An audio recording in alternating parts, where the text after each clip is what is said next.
it's crazy to think.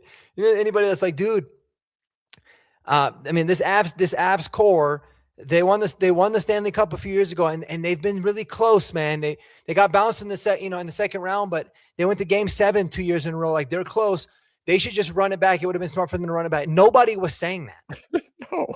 No. People were like, nah, man, we need to make a change. Like, we need to be able to get over that hump. But it seems like with a lot of the hardcore truthers, I really do feel like a lot of these people on Twitter are like handles of other players. You know what I mean? Like, what are they called? Like the ghost lines, whatever it is. Burners, the burner accounts. Because sometimes it's like, it's just, it doesn't make any sense. This guy, even on my YouTube comments, was like, well, we should, like, I like what we're doing. This is what the Patriots used to do in the days where they were winning all the Super Bowls. They would just keep running it back with the same team. And it's like, dude, no, they didn't. Like, they still signed players. There's a shitload of examples. Okay. It didn't always work, right? They freaking got Randy Moss. They didn't end up winning it with him, but like, that's an example. But there's a shitload of guys, man. They signed Mike Vrabel. He was one of the big guys. They signed Rodney Harrison, Danny Woodhead, right? As somebody that was a huge role player for them. Their entire offensive line was free agent guys. And it's obviously the course of a decade, but they didn't, like, teams don't do that ever. You don't ever see it where they just don't do anything. And I do think that we're going to make a couple moves, but how significant are they going to be? Yeah, exactly. I mean, to do nothing this free agency cycle, like, that would be absolute comedy. Like, there's no way they could go to the podium after doing their post-draft free agency, or no, post-free agency conference or whatever, and all these reporters are just like, hey, so what happened? And they didn't add any external players. Like, there's no way that's going to happen. Yeah. You know? I mean, imagine, like, you wouldn't even have a press conference for anybody. Yeah, exactly. Because, like, we know everyone already. Like, you're gonna have, I know. I was like, I wanted to take today off to make videos about, like, everything you need to know about, for example, Travis Etienne, everything you need to know about, whoever. But I didn't even get the chance to do that because we know everything that we need to know about Adam Troutman because we have a 3-year sample size of watching him here in this building. Okay. Mm-hmm. Derek, one of my fellow Arizona fans, you're going to get JK, a second-round running back, and Harvey for half that Etienne was paid. Okay, so he's saying that our backfield is going to be JK, a second-rounder this upcoming year, and Harvey for half of Etienne's cap hit. Now, the thing is, it's not about money in this situation. It's about resource allocation, okay? That second-rounder, what if you could use it on, like, linebacker? What if you could use it on D-line? What if you could use it on O-line? It's not about the money, With Singleton, it's not about the money. It's what it prevents you from doing. With Troutman, it's not about the money. It prevents you. It's like, okay, Troutman, we're not going to deactivate him on a $5 million a year contract. So what does it prevent us from doing? Yeah. Like, you could draft Jacob Rodriguez, and in a normal world, I'd have been really thrilled. But now I'm going to be like, cool, he's going to be in game day inactive until somebody gets hurt. It's just going to happen. Because you're not going to bench Singleton or Sternad. You're just not.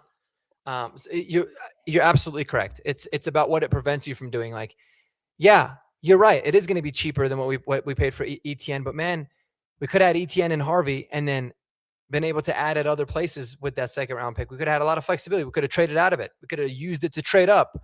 There's a lot of different things in this hypothetical situation, which I think is very realistic that it could. But that's my point. And so it's like, is it better then? Or would it have been worth the extra few $1,000,000 this one season on the cap? Yeah, exactly. In the NFL, it's a game of opportunity cost, man. Everybody, wants to go off about how the Broncos re-signed Alex Singleton and they re-signed Adam Troutman, but I feel like a lot of people don't really understand why those are detrimental and harmful moves to the team. Because honestly, I think it just rewards complacency and mediocrity. And not only that, but it just prevents you from going out there and being like, okay, Charlie Kolar, he'd be a heck of an ad, but we don't need 2 blocking tight ends. We don't need to have 3 blocking tight ends on this team since we already re-signed Adkins. We don't need to do that. So what it does is it leads to this whole snowball effect of, okay, Charlie Kolar's now off our board. And it shouldn't work like that because Charlie Kolar is actually a really, really good player that would have helped us a lot. I think you would have helped this offense function a lot better than any of these other tight ends did this past year. How can you have blocking tight ends, but they all suck at blocking? That's just what I'm wondering. No, I know, man. And I think we said it Might have been last week on Horsepower Hour, or maybe on yesterday's stream. I don't know when it was, but like that's the thing too, is like, okay, you sign Charlie Kolar, right? You get yourself a really good blocking tight end. Now, and then bringing Nate Atkins back, I'm fine with that too. So if you got Nate Atkins, because I've actually seen situations where he could block really well. So you're assuming he's healthy, he's going to continue to get better at blocking. Charlie Kolar, is one of the premier blocking guys. Now, all of a sudden, Evan Ingram happens to start playing better football because his responsibility could change. And he could focus on actually catching the ball. And then also in the draft, a guy like Eli Stowers would actually make sense potentially. Michael Trigg, they might make sense because they're not really good blockers, but you don't need them to block right now because we have guys that can do that. Or their blocking responsibilities are going to be greatly reduced to where it's fine. So again, every move eventually has some sort of a consequence or reward or whatever it is. So you're absolutely right. I mean, that's the thing that really bothers me. It's not so much Alex Singleton, the player, as it is the repercussions of it. Yeah, no. And was Singleton the worst linebacker in the NFL this past season? No, he wasn't. I think he was, below average to average. And Yeah. honestly, that's a hell of a lot more than I was expecting him to be. You Yeah. know what? No shit. My expectations for him coming into the season were rock bottom. And you know what? He outperformed them. That being said, in 2023, he was literally one of the worst linebackers in the NFL. So that's where my expectations were coming off the ACL tear. You know what? He had a heck of a year. He had an inspiring year. But the reality of this situation is the NFL is a game of opportunity cost. All right. And I did have Derek once again said the Broncos are also preparing for Bo's contract. And Darian brings up a good point. Darian Bustamante says that, all right, we got 2026, 2027, 2028, fifth year option. 2029 is when that really kicks in. So we still had a short term window to really push all our chips in if we really wanted to. Mm-hmm. Yeah. I mean, that's assuming that they make a deal like that. Like, even though it'll be an extension, they might, put a little bit of money more up front. But, dude, I can assure you that, and I don't know, this whole like offseason, the way that today started, I don't know why I feel like free agency's been like a week long now, but this whole, like today, the way it started, it makes me maybe not think like that. But I mean, NFL GMs are always looking towards the future. I mean, there's no doubt about it, but there's no way George Payton's like, oh man, we can't because the guys that we were looking at signing, like the high end splash guys, you talk about ETN, even Devin Lloyd's contract, right? Those are like the two big ones of the guys that we were kind of warning on the target list.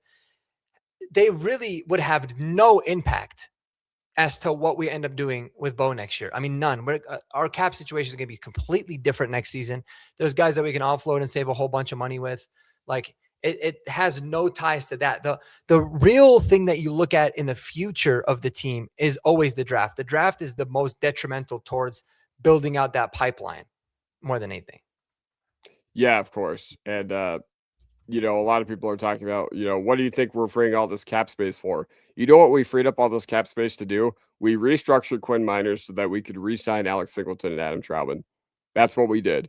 That's literally what we did with the restructured buddy. And you know what? We still have money to go out there and do something. But even then, Leo Chanel, I would love for Leo Chanel to be a Bronco. I really wanted him to be a Bronco. But now I'm just like, all right, if you have 3 second contracts, or in Singleton's case, a third contract on this team at the linebacker position, then that deters you from that. And that's why this is a game of opportunity cost. That's why we're disappointed with everything that we did right now. And funny thing is that a guy like CJ Allen doesn't need to be mentored by Singleton for a year.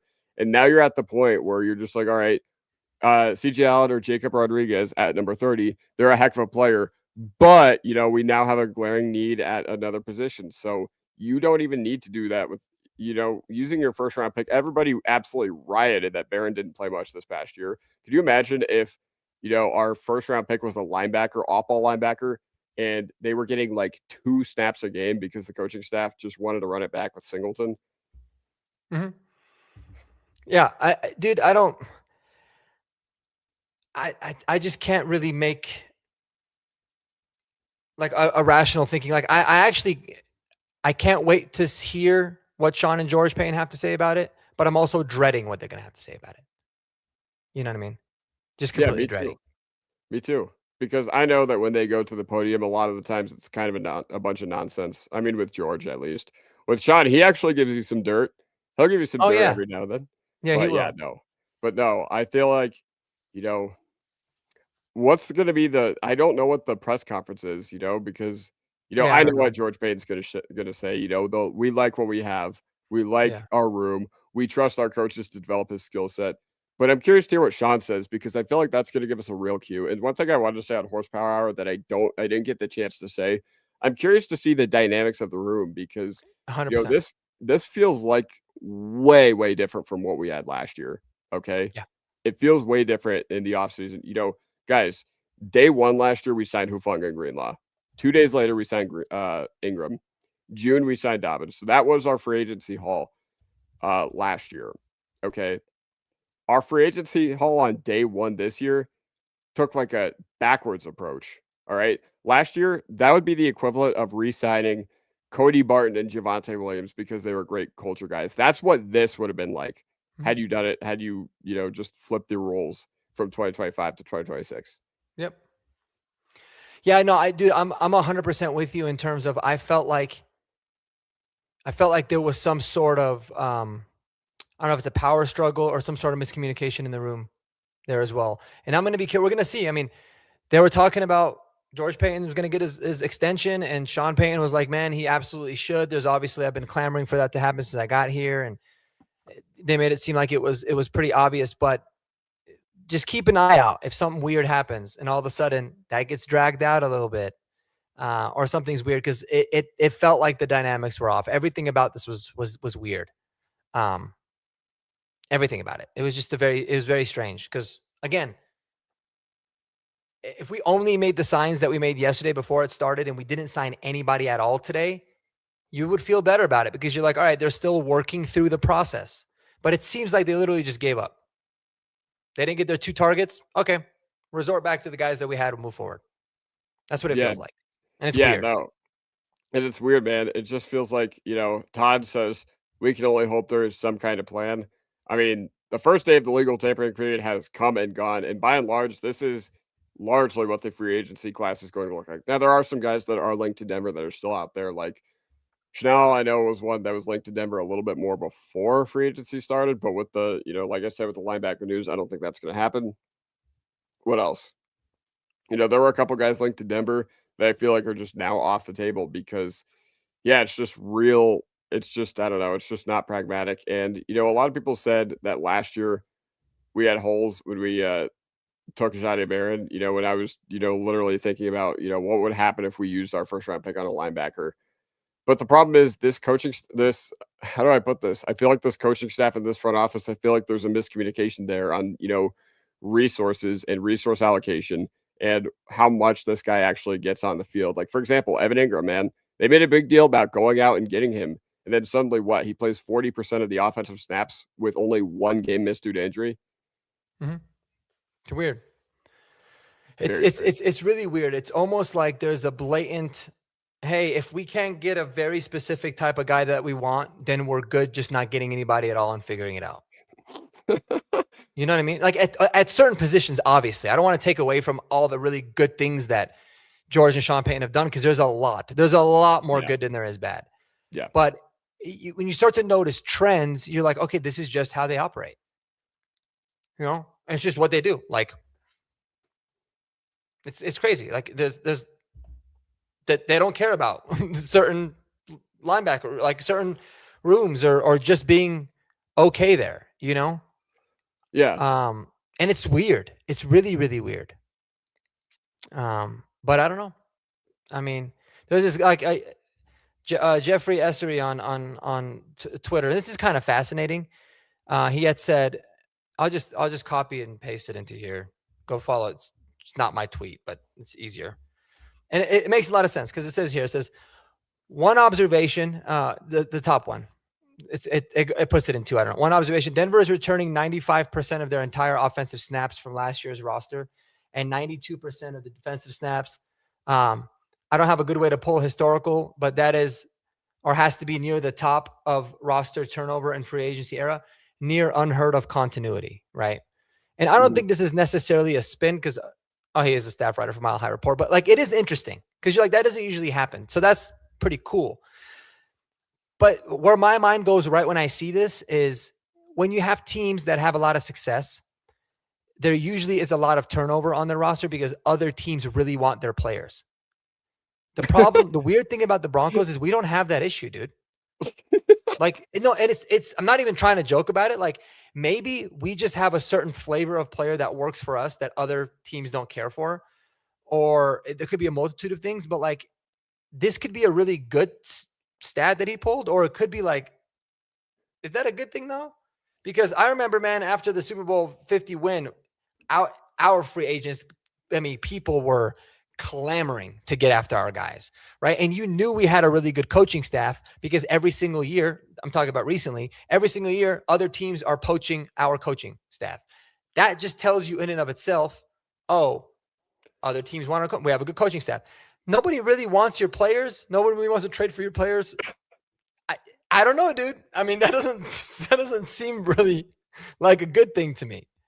Yeah, no, it could you be. make a good point. You make a good point because, you think about guys like, who did we lose in last year? Who did we lose last year? Declan Doyle. Okay, now the offensive coordinator of the Baltimore Ravens, and he's 29 years old. Mhm. He's 4 years older than me. That's it.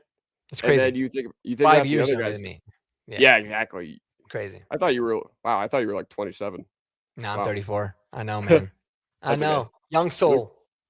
You look pretty good for your age. I've But always either been the way, youngest. So yeah. Anyways, go ahead. that's funny. But no, you lose Declan Doyle. I think there were, you lose Jim Leonard this upcoming year or this previous coaching cycle as well. So yeah, your coaches were hot commodities. Davis Webb, man, getting head coaching interviews, and he had never even been an offensive coordinator before. Mhm. But you hear all these guys like Adam Troutman come on here and be like, there were 4 or 5 teams that were really hot for me. Like, no, dude, they offered you the vet minimum, and your agent used it as leverage. And you were right, man. The thing I respect about Singleton, I bet there were actual teams in on Alex Singleton.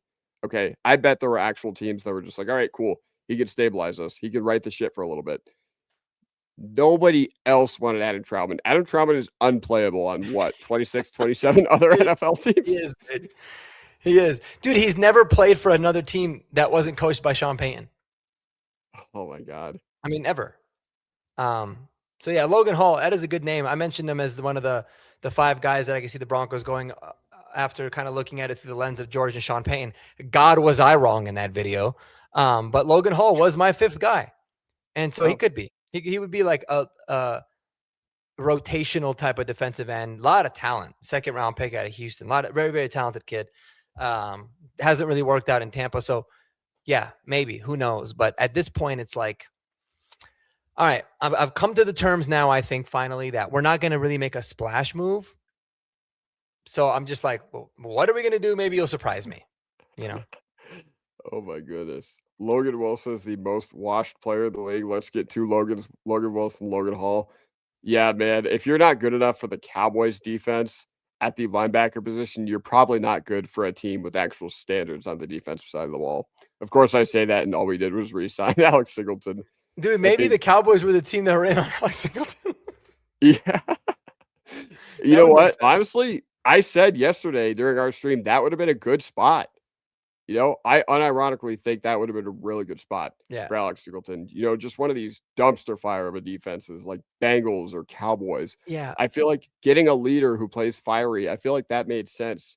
Yes. What I don't feel like made sense is, you don't get impact plays from him on the Denver Broncos defense. And for as good as our defense has been over the past year, honestly, we got better play at inside linebacker the year before with Cody Barton and Justin Strnad. And that was before Strnad was good too. So that's just something to note as well. Yeah. Like, man, I've never wanted Cody Barton back so bad because at least they let him walk. At least they let him, get his 3 for whatever it was from Tennessee. All right. Mm-hmm. But yeah, no, at least they let Alex Singleton hit the upper market, but I just don't know, man. Dude, it's so crazy, man, to think that like he really does fit perfectly on a really bad defense because he stands out as really good on a bad defense because he's playing his ass off. You can respect it. Like, I remember the days where the Broncos sucked. It wasn't very long ago.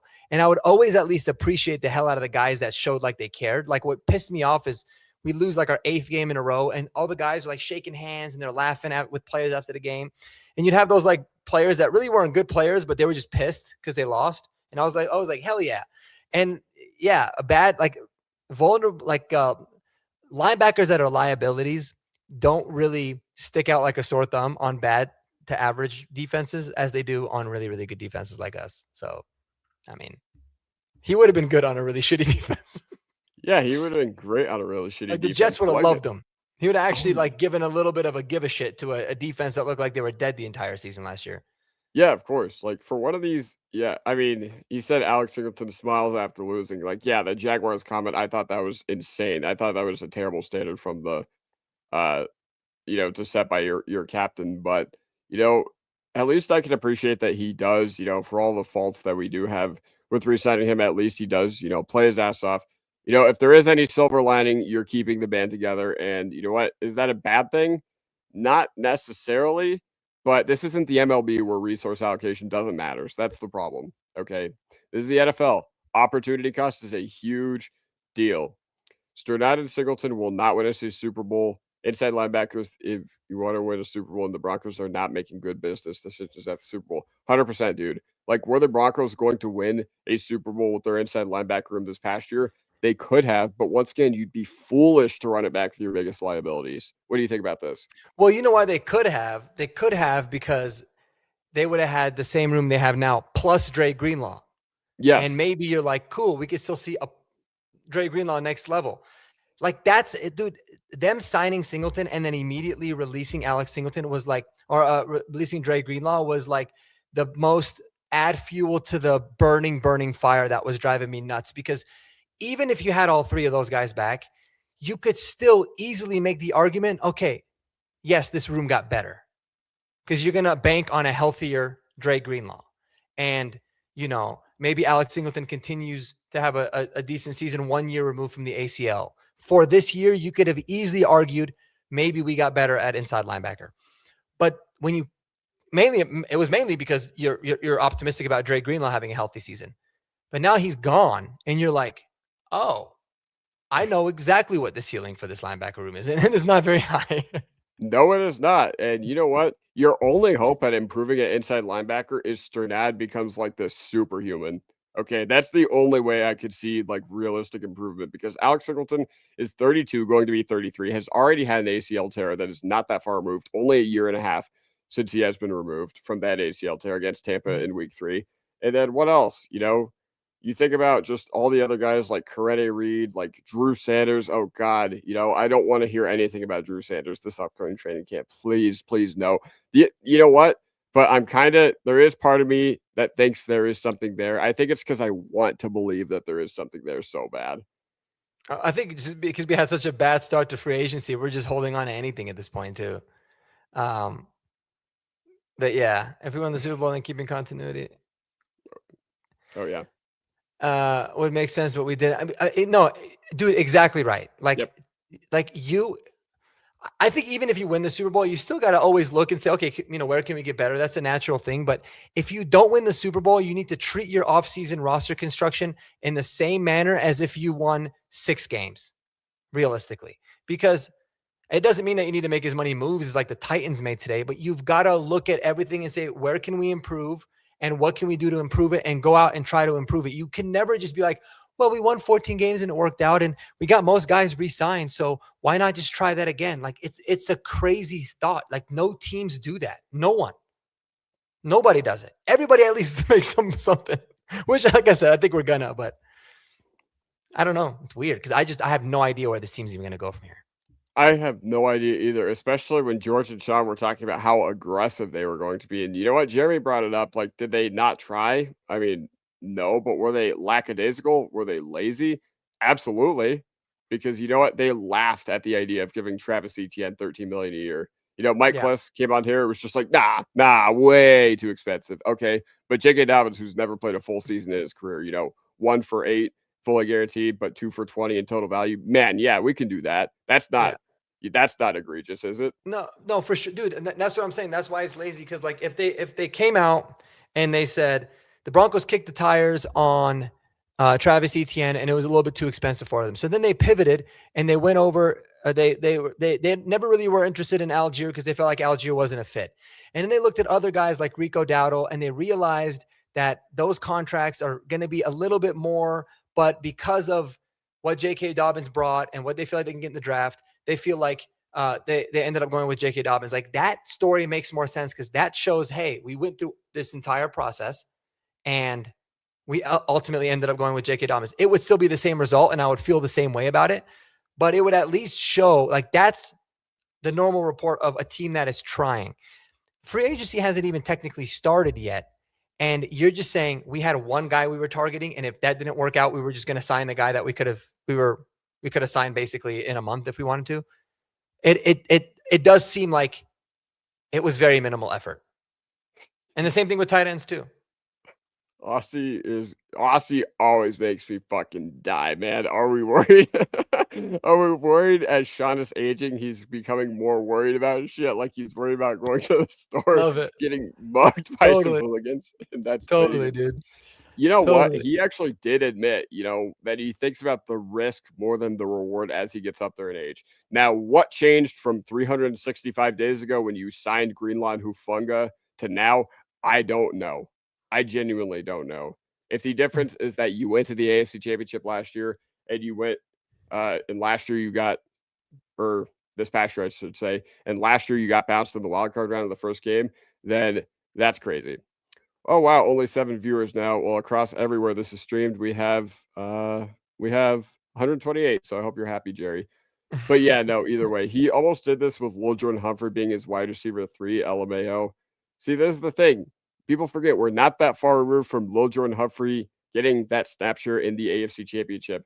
And you know what? I bring up Lil Jordan Humphrey. Guys, I know the Broncos had their hands tied. I know they didn't have a whole lot of solutions. But you know what I would have done? I would have made it so Lil Jordan Humphrey, who was a significant part, who was cut from the 4-13 New York Giants with wide receiver injuries everywhere to Neighbors and Slayton and whoever, I would have made it so we didn't need to re-sign him to make our offense work.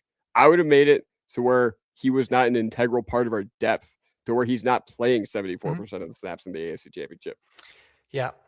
And here's another thing that I feel like we need to be real with ourselves. Last year was extremely exciting. I loved it. It ended in heartbreak. That same shock that I felt after hearing the Bo news, I kind of felt a little bit like it carried over to today. But let's not kid ourselves, all right? This is a team that significantly overachieved, that won a lot of games that they should not have won, that were in one-score games with a lot of teams that they had no business being in one-score games with, right? We got very lucky. We got very lucky by not having a lot of injuries again during the season. Obviously, it killed us in the postseason. We played a lot of opponents that didn't have their starting quarterback at the time. We ended the season with a third-string quarterback in Kansas City, and then we got lucky that the Chargers ended up deciding that they didn't want to play any of their starters, and we still barely won both of those games. We played Cincinnati early in the year at home, and Joe Burrow had gotten hurt a couple of weeks, prior to that, or else that could have been different. Like, this was a really good team, but it was still not a phenomenal, this like unbelievable, all worldly team. Like, a lot of things had to happen and go right in our favor for us to get to the point that we did. And it's cool that we got there. And yes, all the things are true about if Bo doesn't get hurt, we probably make the Super Bowl. And we were 30 minutes away from making it. But that didn't happen. And so you got to look at it with everything. Like, yeah, we had a historic comeback against the Giants. The Giants suck. Why the hell were we down 28, 29 points to them? You know what I mean? Like, it shows a lot of grit and a lot of good things, but there's also obviously a lot of flaws there. And so we can't just live in this fairy tale land where we're like, oh man, we're in the AFC Championship, we're gonna. And then to add to the point, teams are going to get better in the AFC like they do every year. It's just naturally what's going to happen. You're going to play a first place schedule this year. You're going to have much more difficult opponents. So could what happened last year happen again this upcoming season? Yes, but it is extremely unlikely. No. And you've got to set yourself up better to be in a better position to win those games moving forward. Yeah, I mean, it just is what it is. You're completely right. And this comment, I highlighted it because it just brings you a good point. The schedule next year is going to be harder. Okay, you get the NFC West. I know that, people say in May when the schedule comes out, well, you can't really circle wins and losses or whatever. I don't need to circle wins and losses and know that the NFC West with 3 teams, the 49ers, the Rams, and the Seahawks, who are always going to be competitive, is going to be difficult for us. Okay. I don't need to, see what the slate looks like during the week we play the Patriots or the Bills to know that those are going to be tough games, and to know that you're on the road in Pittsburgh, and to know that you have a first place schedule this upcoming year, which includes the Jaguars, which includes, I know Pittsburgh was a bit of an anomaly, but still, and yeah, we were in rock fights. And honestly, I don't feel like this team played that much better than the 2024 team. I really don't.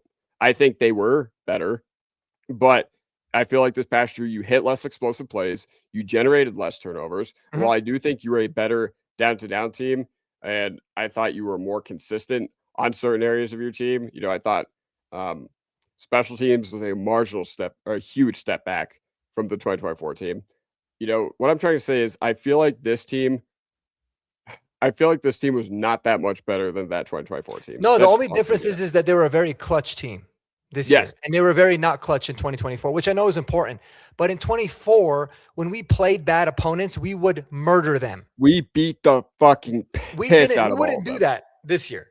No, we let all of them hang around. The Jets, there was no reason for them to be at midfield with like a 4th and 5 that could have put them in field goal range had they picked up. Yeah. No, it's crazy. Highlight the Monarchist at 1025. He puts on. I appreciate it. He's so funny. He said Mark called me out. I didn't mean to call you out. I hope I didn't you didn't take it like that. It was just funny because it was so out there, and I didn't know if you were being serious. So you had said, what would be fair compensation for Garrett Wilson? Do I rate him too high, or Sutton and Franklin too low, or is it the late 1st and 3rd that you're worried about? That's a loaded question. I would say I think Garrett Wilson is really good, but I would say a 1st-round pick for Garrett Wilson would be fair.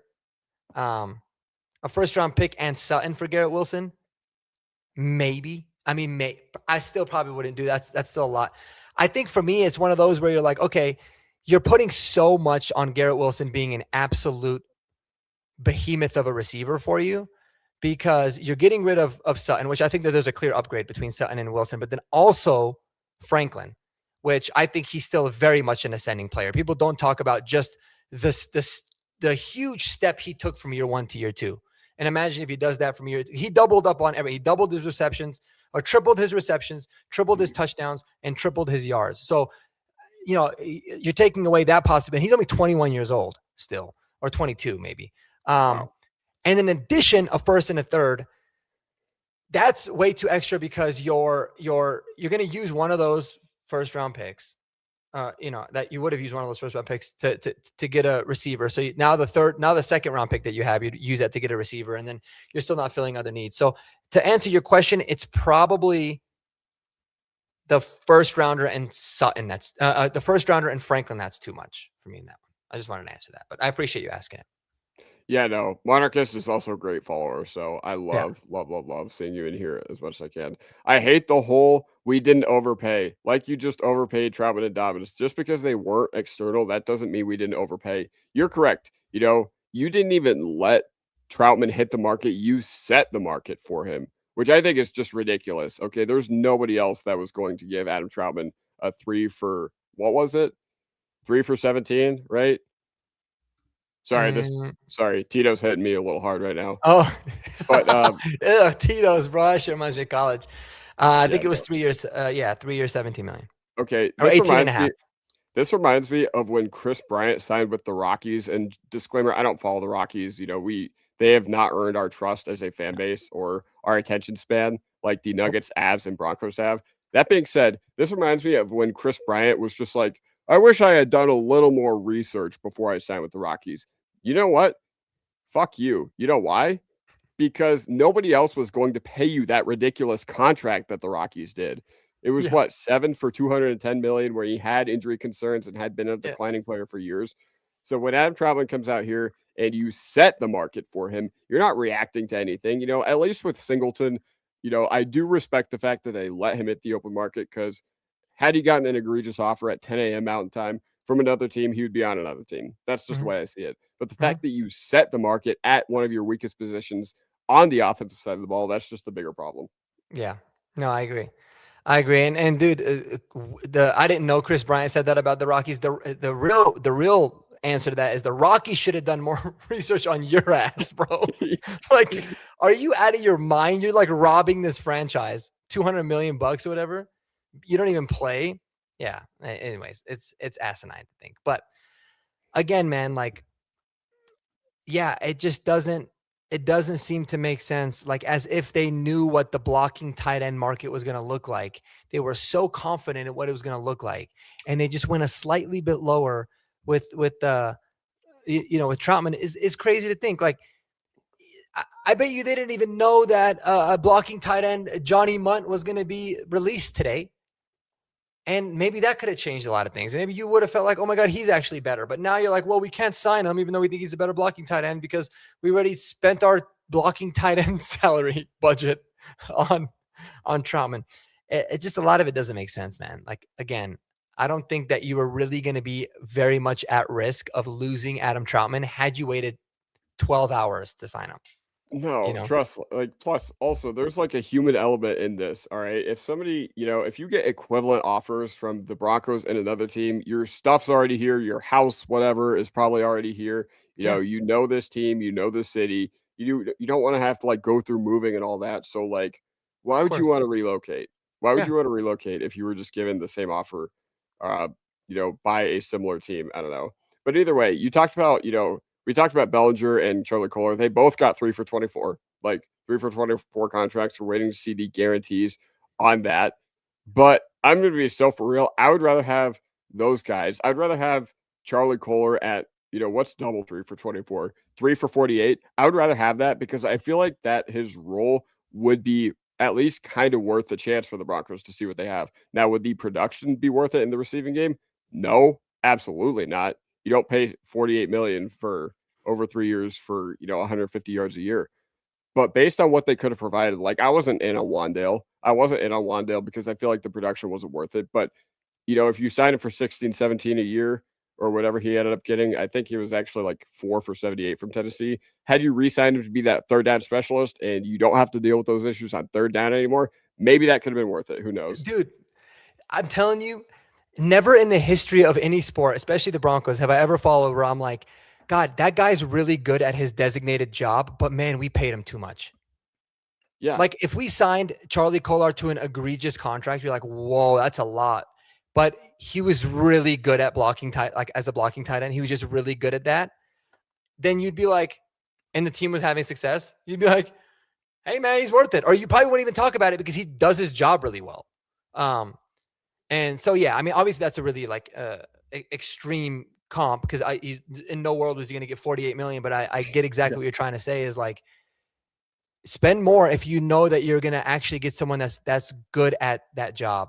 And my thing is another thing, and it's funny because he is very insecure. We talked about that at nauseam. It was absolutely crazy.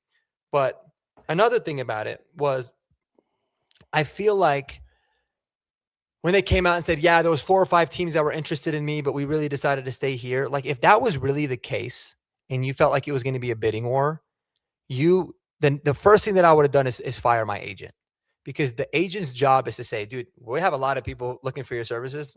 You're going to the market and we're going to drive this price up. And if Denver wants to match, great, you can stay here. If not, you take more money elsewhere.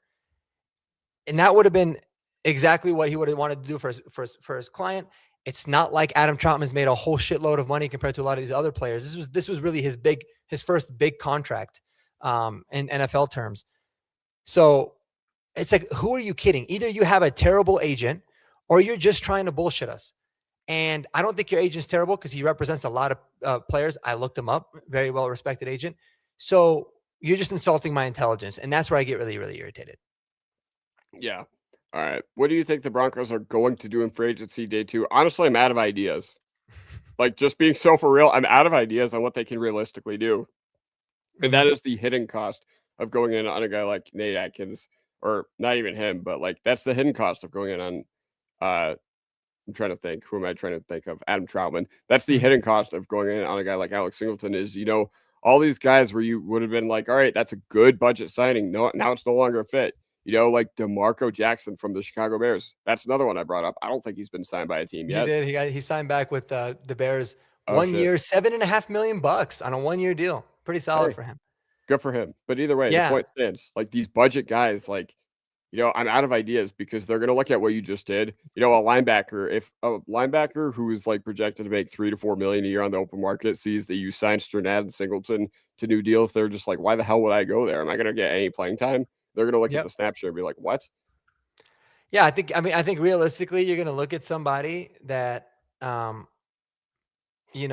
maybe is a really, really good special teams contributor that can be like a depth safety, like a backup safety, somebody that I think, could make a lot of sense. I'm trying to look at the guys that are available. Like, yeah, I don't really know. Or maybe,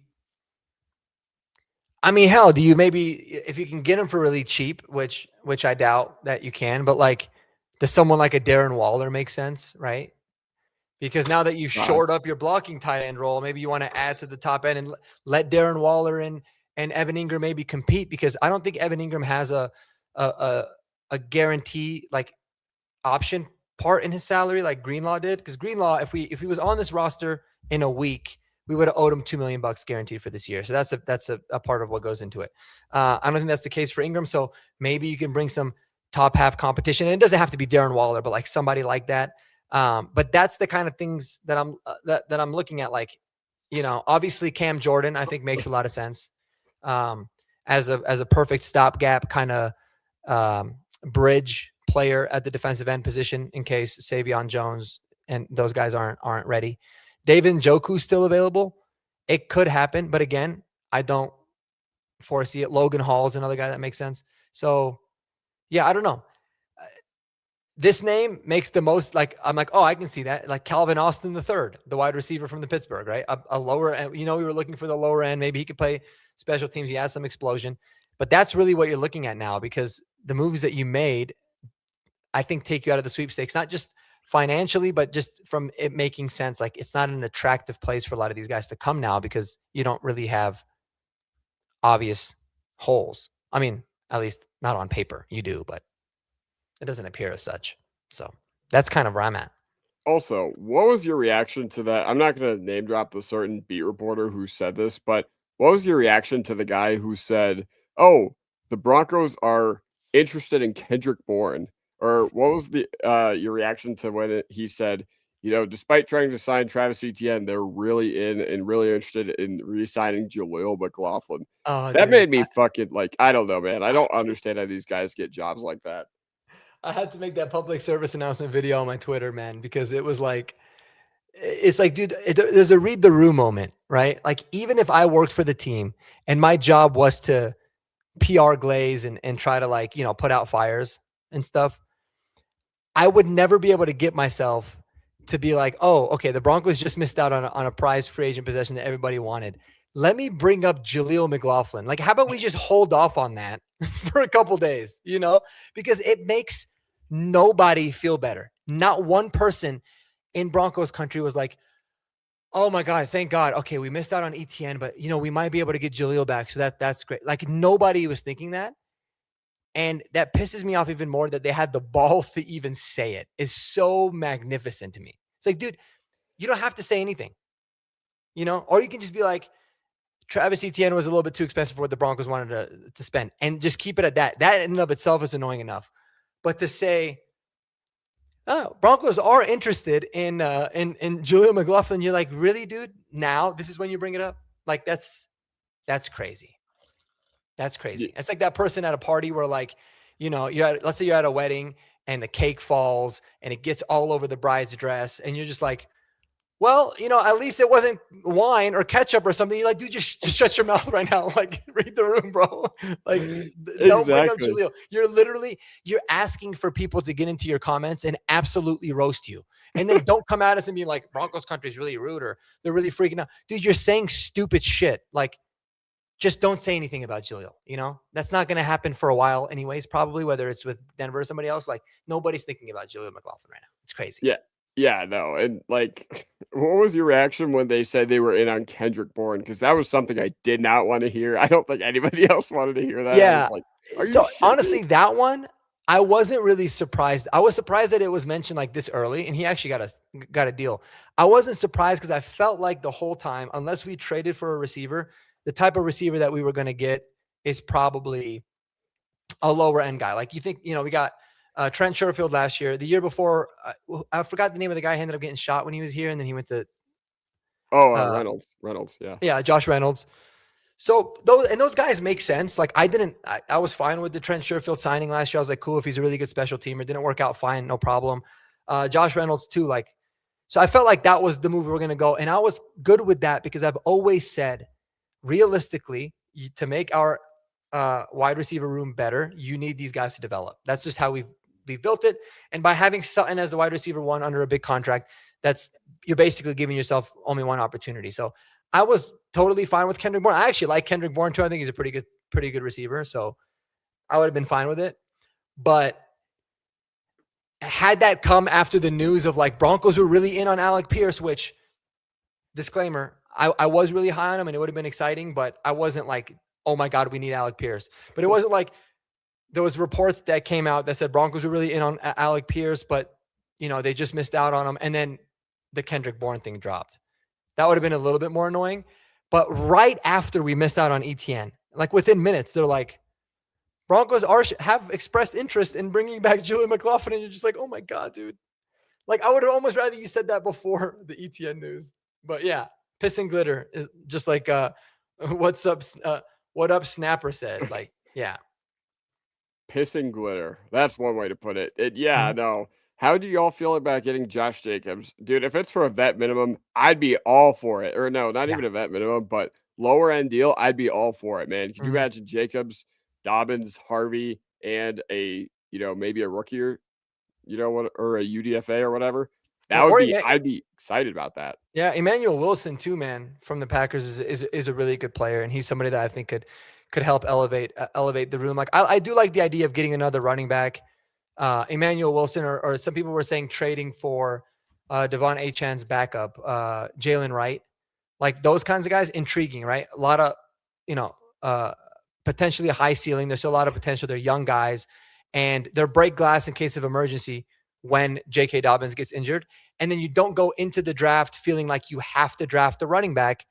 You can go in there and saying, if the board falls to us and running back that we like is there, cool. But if we need to address, if there's a positional player that we like elsewhere, it's not going to prevent us from getting that person instead. So like moves like that make sense. Like there's, again, Emmanuel Wilson, I think is a really underrated, not talked about good back. And there's a couple guys that are still out there. But I'd say my number one right now is probably Cameron Jordan. Yeah. But that doesn't really help Bo Nix this year in terms of weapons, which is what I was hoping for. It doesn't. Like, I'd be fine with over extrapolating into our relatively shitty guys if it was on the trenches. I'm always going to be for the trenches. All right. I'm always going to be for trench investment, and I know you are too, because ultimately the trenches, they are how you build football teams. They are how you win games. They are just how you build a successful football team in the grand scheme of things. But yeah, no, but you're reinvesting at low value positions. That's the main problem for me. You're reinvesting at low value positions. Like, I know we haven't had a good tight end. And you know what? I said this a lot during the free agency talk. I said, listen, it gets kind of lost in the sauce that linebacker and tight end are still not that valuable of positions. Like, they're just still not. Like, teams don't really. Hold on, I got to screenshot this. Hold on. This is unbelievable. Should I? You kick him out now. Okay. That shit is funny though, dude. I don't think I can, but I'm going to stop showing the comments on the stage. I'm going to send this to my wife laughing, and she's going to be like, are you sure you should be doing YouTube videos? And I'm like, yeah. Wow, we got 130 of y'all in here. Love y'all at 10:44 p.m. on a Monday, March 9th, 2026, after the Denver Broncos' first day of free agency. But there's one question I wanted to ask you. How does the Broncos draft strategy change now? Okay, or do you think it doesn't change much? All right. Do you think it doesn't change really all that much, or do you think? I don't. Yeah. I mean, whether I think that they should or not is something that I can think about, and maybe it's a conversation for another time. But I don't. I've always felt like the Broncos' strategy going into a draft, except for the Bo Nix one, when you really had to get a quarterback, and obviously that was a huge hit, is take the best player available on your board. Whether you agree with it or not, I love that strategy. Like I'm always good with the BPA. And we usually don't go into the draft with, clear holes, which I think this year we will, but they won't think that. But yeah, I don't think it does. I think it's going to be one of those where they will ultimately take the player that they feel is the best for the team. But I would, man, I would love for us to invest in trenches still. I think drafting an offensive tackle / guard early is a really smart thing to do and keep that pipeline, because as phenomenal as our O-line's been, that pipeline is getting a little thin behind our aging tackles. So Yeah, you're correct. And now, do you think, with only two inside linebackers that are like proven NFL guys that can handle an NFL workload, or not even that, but two true proven NFL linebackers, like, do you think that the strategy now has to be that you got to reach on one, or not even reach on one, but do you think it has to be addressed within our first three picks? I mean, it'd be nice to, but I also look at it like uh, I'd say yes, it does need to. This is crazy. These people keep coming in the comments as wild. I don't know how this keeps happening. I know it's like a bot, I think, but I think another thing for me, it boils down to I think that they should, like, that's my personal opinion, is absolutely you should take a linebacker, and it probably should have been the case regardless. But I also wouldn't expect for that linebacker to contribute a whole lot in the rookie season. But it would be really nice to know at least there's a plan moving forward, or potentially a plan, and we'll see how it goes. Like, I like the idea that Savion Jones was a plan for JFM. Now, after 1 year, I don't think he can be the plan, but at least there's something. And then you still have Malcolm Roach, which is a really key piece, and Ioma Wazirike has made a lot. But yeah, I would like to see us have a genuine commitment to that position, but I don't have much confidence that they will at this point. Yeah, no, Drew Sanders too. He's one of the only linebackers that we've actually invested into, and he was like a inside linebacker edge hybrid, and I absolutely can't stand that archetype. I Mhm. just feel like it doesn't work in the modern No, NFL. it doesn't. No, It doesn't, and it didn't help him that he was like, put in that position where he wasn't just like brought in and given this role. And then obviously the injury sucked, but it almost seems like, bro, if they get screwed with a certain positional group, they stop investing in it. Like, think about it. Like, they invested, a premium pick on Dulcich. He just kept getting hurt. yeah, They let him go, and then they were like, we're just going to ignore tight end and go minimum with guys that we know are reliable and blah, blah, blah. And then the same thing happened with Drew Sanders. Like, they invested a third round pick. They traded up for him. He ends up just always getting hurt, doesn't contribute anything. And so they're just like, screw that, bro. Let's just keep going with what we're comfortable with at linebacker. Like, it's crazy when you think that's exactly what they've done. Anything that they've not hit on the draft positionally, they've just ignored it. They've been like, nah, we're good. yeah, that's actually a really good point. And the thing is, with your misses, they get magnified when your position room sucks. Like Baron Browning, I always bring this up. Third round pick. Does anybody care because you have Benito and Cooper? No, nobody gives a flying fuck. All right. Yeah, especially But because Cooper was a 7th rounder in that same draft, and you absolutely nailed it with him. yeah, But exactly. yeah, And then, you think about the tight end room where you've been bad for a long time. You think about inside linebacker where you've been bad for literally a decade. And now those misses get magnified.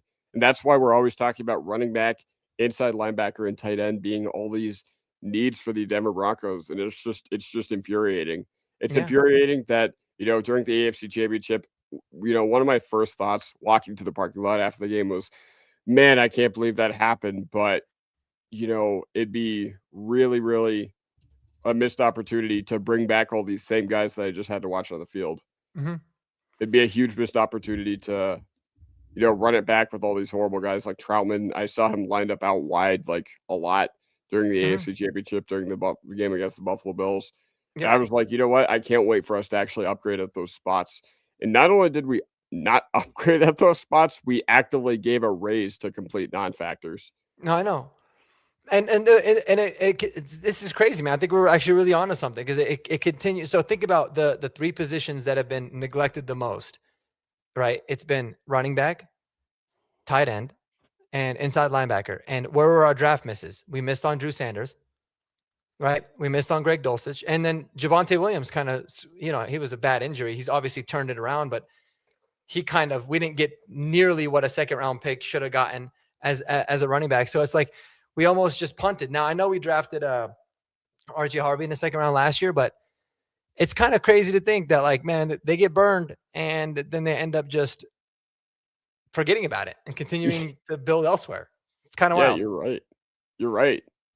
Like, what happens if you're first round pick? We haven't had the problem in the Payton Payton regime of our first round picks not working out, primarily because we haven't had first round picks. But even Mhm, then, like, what happens if Barron misses? What happens if all these guys just straight up miss? All right. mhm.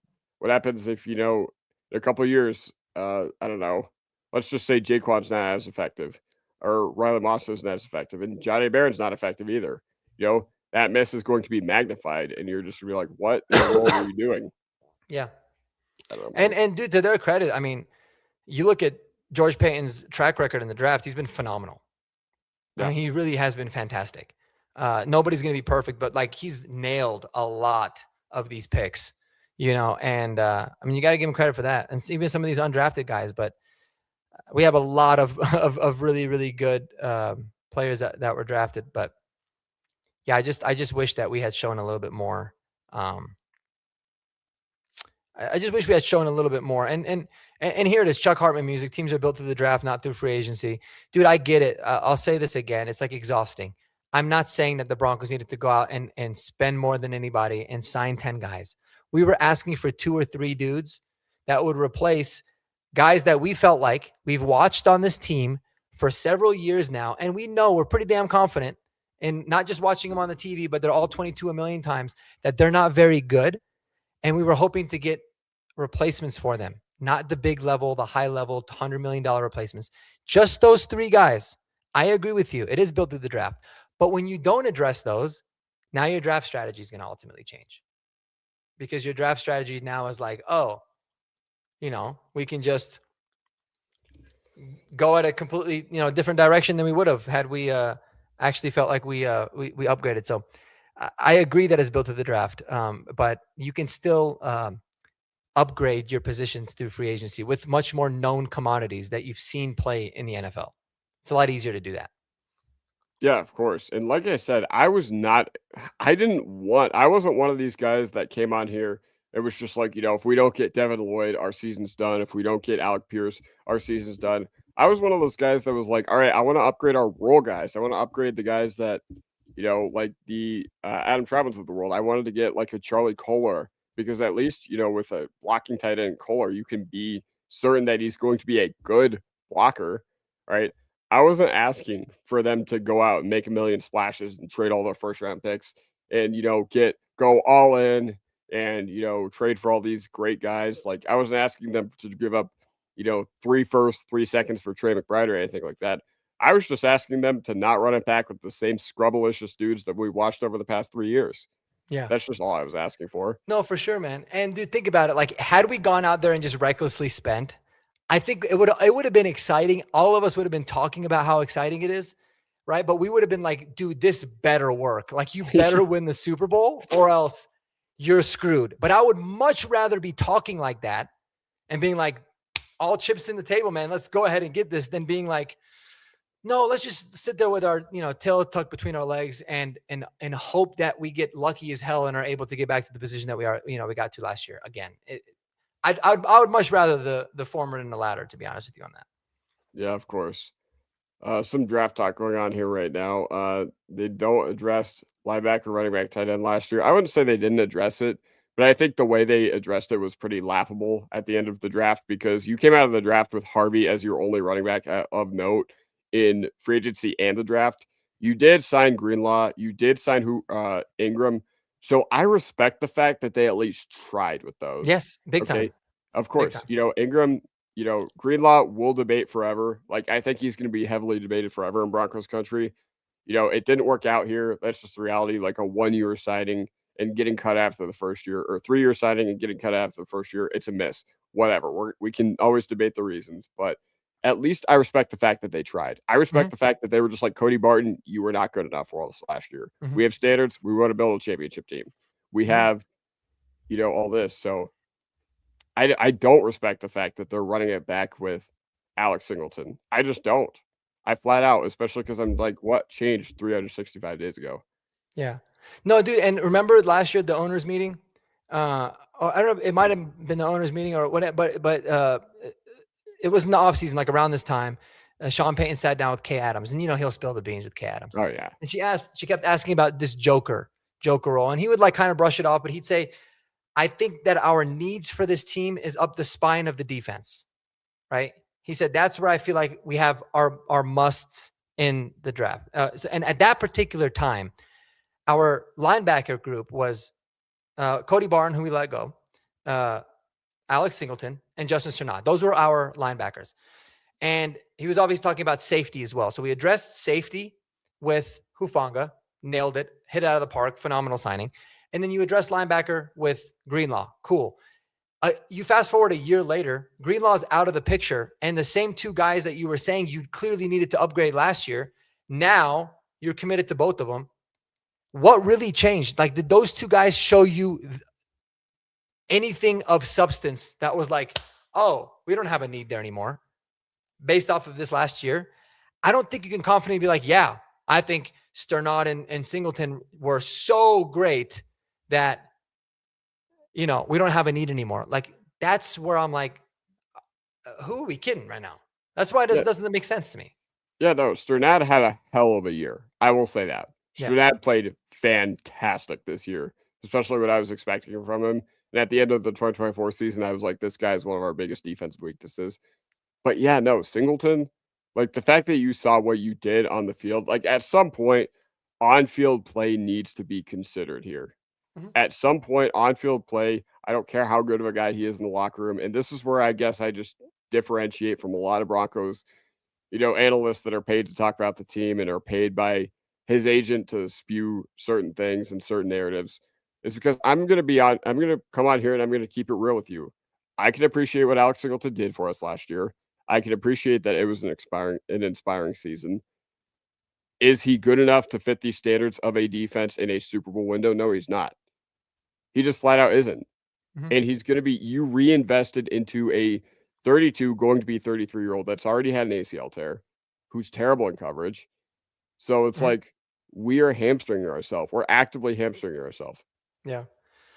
And dude, like, maybe they're just like, you know what? We didn't want to invest that heavily into the linebacker position in free agency because this is an extremely deep linebacker class at draft. And we just really want to be able to dabble in that. And if that's the case, actually is the case, like, cool, prove it to me in the draft then. And I guess we'll see and whatever, but you can't just make that assumption, and if they come out and just flat out say that, then, which they won't, then great. But it's like, yeah, dude, it doesn't make sense that last year you were pointing to this particular positional group as being a must add. You need to get like a must improve. And now here we are. We tried something, it didn't work out. We just come back to the same thing that we started with before, and we're good. And we did that by choice. It's not like these guys were just still under contract. We signed them and gave them a raise. So we doubled down on it. Yeah, that's ridiculous. One more thing I will ask you, and then I will let you get out of here. So, is there any way that they can resalvage, or is there any way that they can salvage tomorrow? Is there any way that they can just be like, all right, how would you feel better if we signed PJ Locke? Would you feel better if we signed, like, I don't know, Romeo Dobbs or Caden Ellis or Cam Jordan? I don't think that there's anything that they can do to salvage it, to be honest, but there's definitely, and they're going to make moves. There's definitely moves that they can make where I would be like, okay, now we're cooking a little bit. Now we got something to talk about. And Big E Bronco, the quick number, he was 77th out of 80 inside linebackers, in that range. But,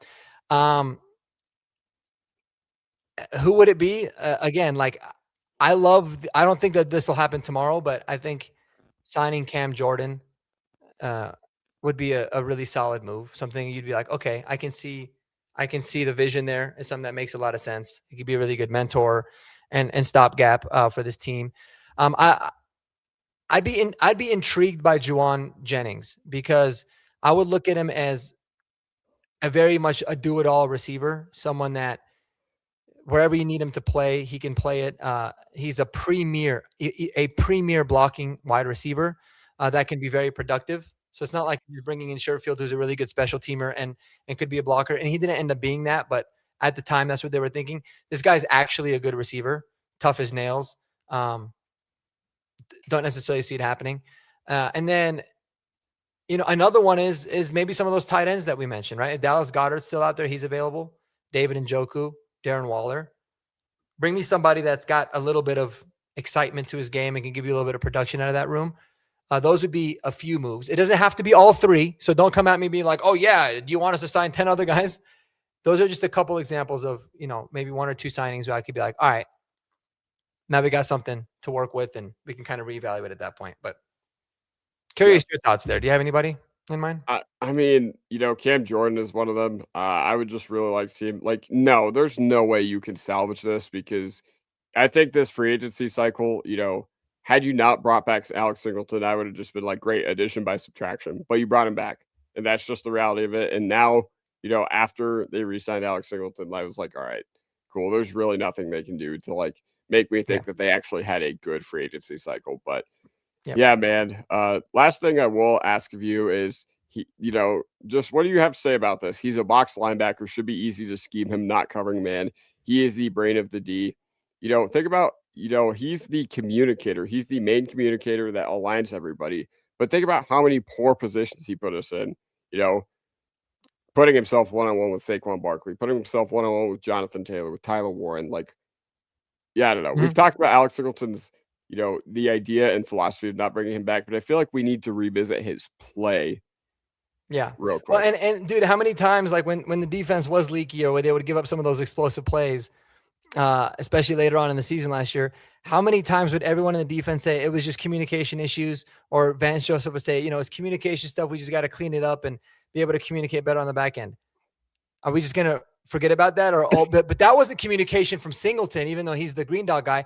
That came from the secondary. Like, we don't know that, but I mean, it could be. So yeah, I mean, listen, he could be the brain of the defense or the heart of the defense that you want to talk about, but it's not a really good functioning brain, and it's kind of a failing heart. Like, that's just kind of is what it is at this point. Like, I'm sorry to break it to you, and I love Alex Singleton as a person. I love the way he plays his ass off with his hair on fire. Like, it really is cool, but you cannot let that cloud your judgment of, dude, this isn't a participation trophy. Like, we're trying to win a fucking Super Bowl. These are billion-dollar organizations. Trillions of dollars are spent on sports, and we're worried about feelings, and he's the heartbeat of a locker room. Dude, give me a break. Like, I don't care about heartbeat of a locker room. By all accounts, Aqib Talib is probably a terrible person, or at least was when he was playing. I mean, he would do crazy shit. He'd fight people. He'd get fines all the time. He's always talking shit. But do you know what he did? He played his ass off and he made plays, and we won a Super Bowl because of it. And so you need that. You need a little bit of that too. It can't everything just be all goody two shoes all the time. Yeah, of course. Man, we got 150 of y'all in here. Shout out to you. Yeah, most of it have come from Marky's Twitter, but we do have quite a few still watching on YouTube as well. Real quick, Mark, thank you so much for joining me. And thank you. Bro, thanks for having me, man. Man, you were going for 3 hours. You were going for 3 hours based on horsepower hour and this. So hats off to you, man. So dude, it's easy, man. Like, it goes by so fast. Of course. I literally could, like, if I didn't want to go upstairs and chill with the wife before we went to bed, like if she was out of town, I can promise you I'd have gone till 3 a.m. Oh yeah, me too. It is easy for me, but appreciate you guys, man. Make sure you obviously sub to Kodiak's channel, and I would try to be positive and leave you on a positive note like I like to, but guys, pray to whatever God you worship. If you don't worship for God, hope for the best, because I don't know what the hell is going to happen, but it was a terrible day one of free agency. That's all I got to say. All right, yep.